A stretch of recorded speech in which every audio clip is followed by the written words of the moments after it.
Welcome to the debate. Today we're confronting a question of unprecedented urgency.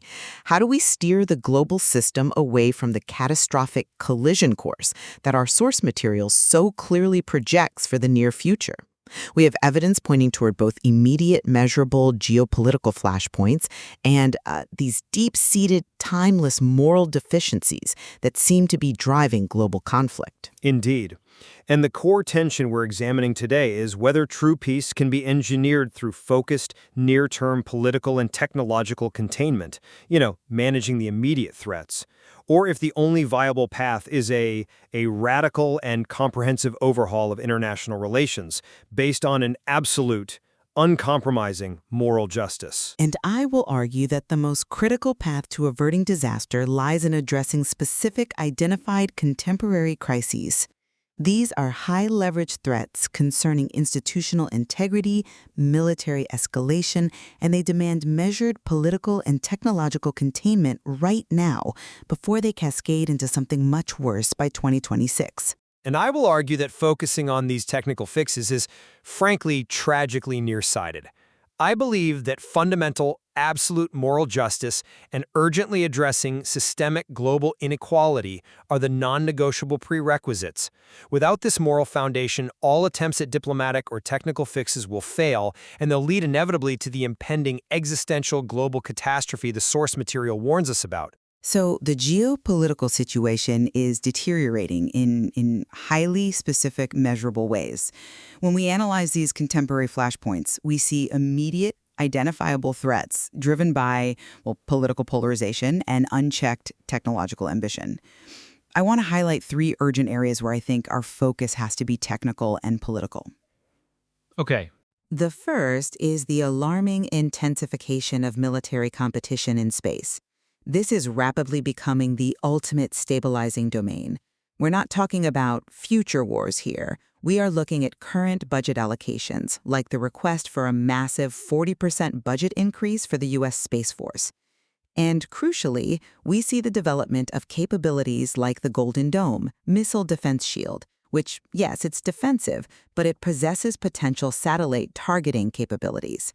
You combine this with the strategic implications of SpaceX's Starship for rapid replenishment in orbit, meaning a nation could quickly replace entire constellations if they're attacked, and you have a domain just poised for preemptive conflict. This requires rapid, sophisticated strategic attention. That technical assessment of military urgency is compelling, I'll grant you, but I think it overlooks the deeper cause. We're facing the corrosion of institutional independence, specifically central banking. We are seeing populist political pressure demanding central banks sacrifice long-term economic stability for short-term political gain, and this is happening globally. The material specifically points to President Trump seeking to nominate a Federal Reserve replacement for Jerome Powell, who would prioritize political wishes over necessary economic policy. This isn't new. It echoes the disastrous historical parallel of President Nixon and Fed Chair Arthur Burns in the 70s. That political interference resulted in catastrophic stagflation. So allowing technocratic institutions to be politicized is a clear, repeatable disaster pattern we have to interrupt with firm political resolve. And finally, we see this national incoherence manifesting through partisan division. Even over symbolic acts like America's 250th birthday commemoration, pitting the Congressional America 250 Commission against a rival Task Force 250, these specific high-leverage problems are immediate. They are visible, and they have to be addressed through measured political containment. I come at the crisis from an entirely different direction. While those political crises are certainly real symptoms, they distract from the existential malignancy. Our material warns the world is moving rapidly toward a horrific Third World War fought with atomic weapons. And the structural similarities to the period just before the Second World War are chilling. You have a combination of profound economic crisis and the failure of international institutions, epitomized by the collapse of the League of Nations. This is fundamentally a moral and a spiritual crisis, not merely a political one. The solution, therefore, it must be singular and absolute, and drawn from the moral teachings cited in the material. Nations must adopt a profound humility and absolute justice in their dealings with each other. But could you define that? I mean, how do you translate absolute justice from a moral principle to practical political action on the international stage? Well, absolute justice means putting aside vested national interests, even when you're dealing with nations we consider rivals or even enemies. It demands that we treat every nation with fairness, fulfilling the rights of all of God's creation equally. In practice, this means ending economic exploitation and confronting our own covetousness. Without this foundational moral shift, a complete non-negotiable overhaul of global behavior, all the technical fixes, the diplomatic treaties, the institutional safeguards, they are all built on quicksand. The League of Nations failed because its rules did not truly protect the rights of all nations equally, and the failure of the UN today is for precisely the same reason. We can't engineer our way out of impending destruction. We have to morally earn our peace. Let's delve into military escalation because that's a good place to start. The nature and urgency of the threat. While I respect the technical detail you provided on Golden Dome and Starship, I think that focus is dangerously narrow.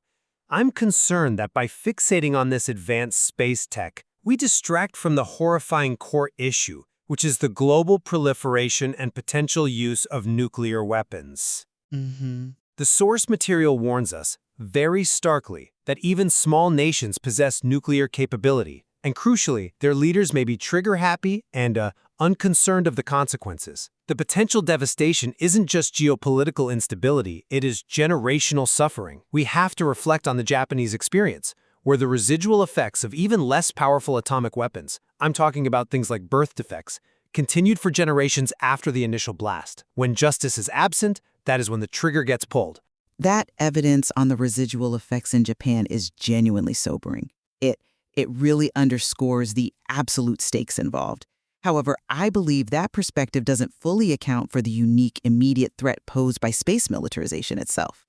I view it as the ultimate technical accelerant that makes a terrestrial nuclear exchange exponentially more likely, precisely because it threatens command and control. Okay. We have specific evidence, detailed in our material, that Russia is suspected of developing a space-based nuclear weapon capable of destroying large numbers of satellites. Now, that is a clear and flagrant violation of the Outer Space Treaty of 1967. The critical difference here is the mechanism of attack. If a nation wished to eliminate major satellite constellations, the eyes and ears of modern militaries and economies, they couldn't do it piecemeal. It would require a devastating large-scale event, quite possibly involving a space-based nuclear strike that creates massive orbital debris, effectively denying space to everyone.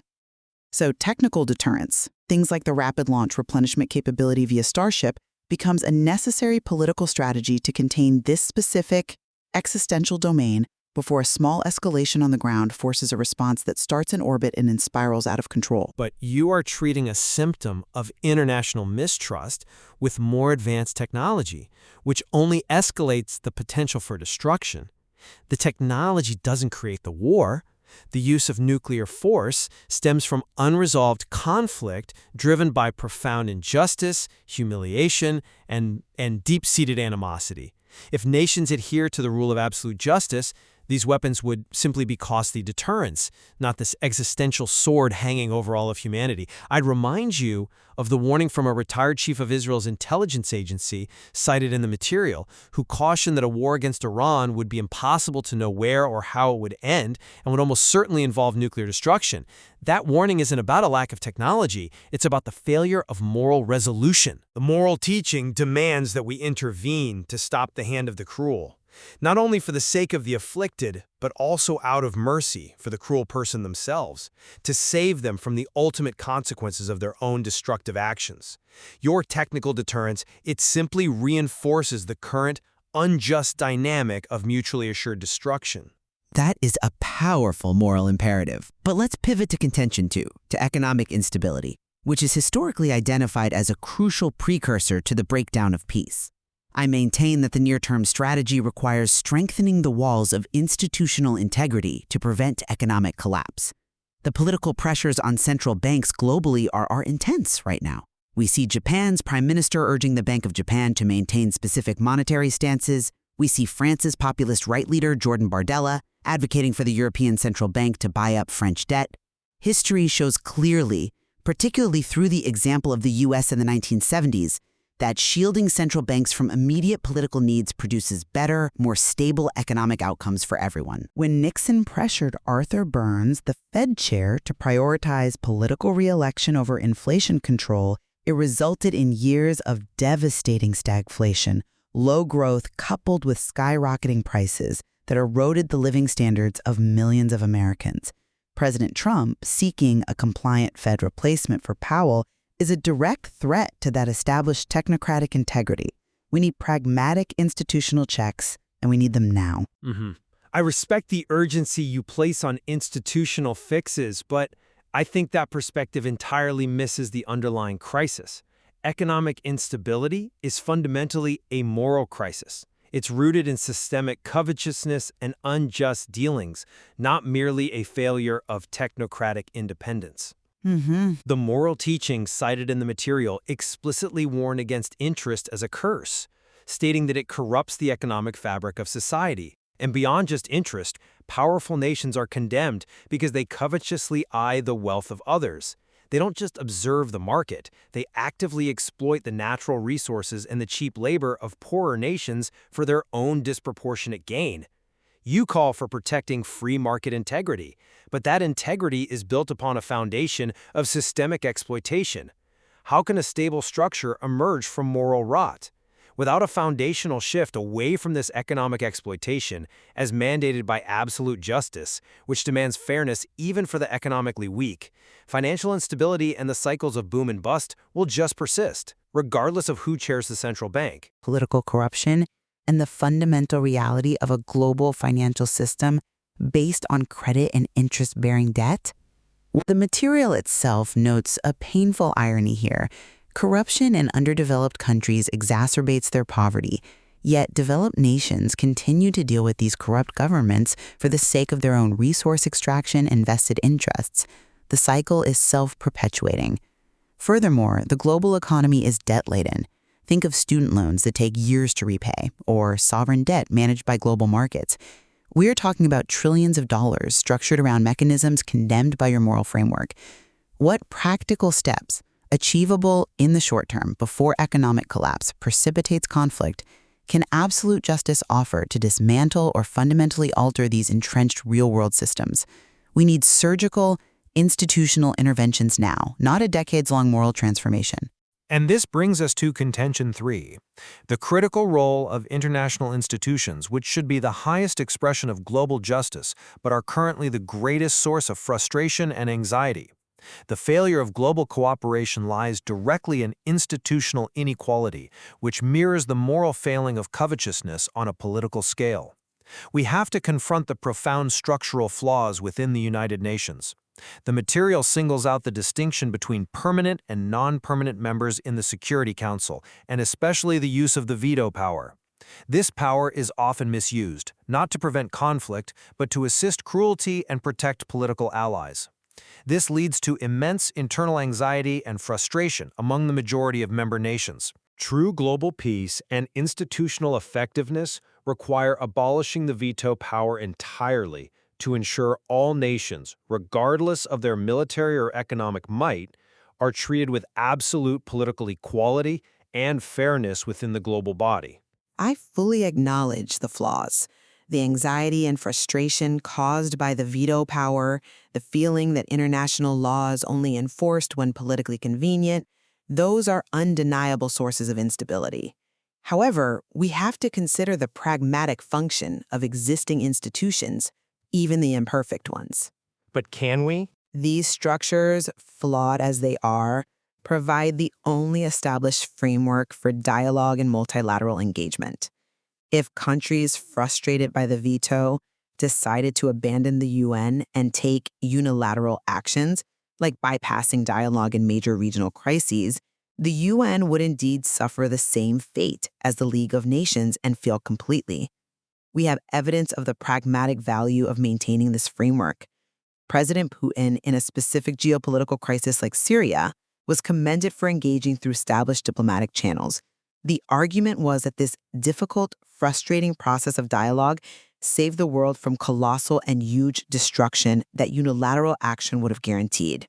Strengthening existing, imperfect frameworks, despite their inherent flaws, is a more achievable and pragmatic political strategy than attempting a radical, moral-based restructuring that would require consensus the world simply does not possess right now. Stability relies on achievable structural continuity.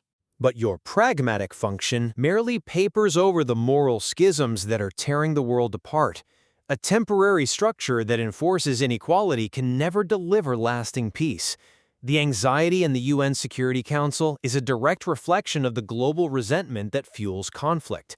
Nations are being told to adhere to rules that do not apply equally to the most powerful members. If the institution itself is unjust, it serves only to deepen the resentment that eventually manifests as the violence you wish to prevent with technical fixes. We must pursue political action that addresses the root cause, the hypocrisy of institutional inequality. Absolute justice is not an abstract ideal here. It is the demand for equal rights and equal voice for all nations, even if that means radically restructuring the global governance framework. The essential trade-off remains the speed required by urgency versus the depth required by idealism. While the pursuit of absolute moral principles is the necessary foundation for a truly peaceful world, the immediate measurable challenges facing us are complex and time-sensitive. We have to focus simultaneously on containable, specific threats, preserving central bank integrity against political interference, preventing a space arms race through technical containment, and mitigating extreme political fragmentation that paralyzes national action.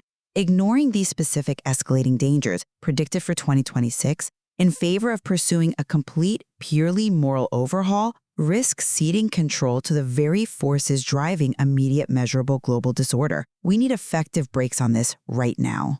We are already on the brink because of political expediency, the very road you are advocating, which has consistently prioritized vested interests over the welfare of humanity.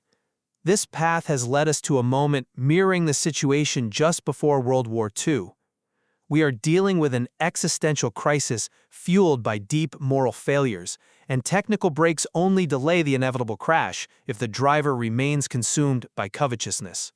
Without establishing absolute, universal justice as the overriding principle, justice that demands equal rights for all nations and the cessation of economic exploitation, political fixes and treaties are nothing more than temporary scaffolding.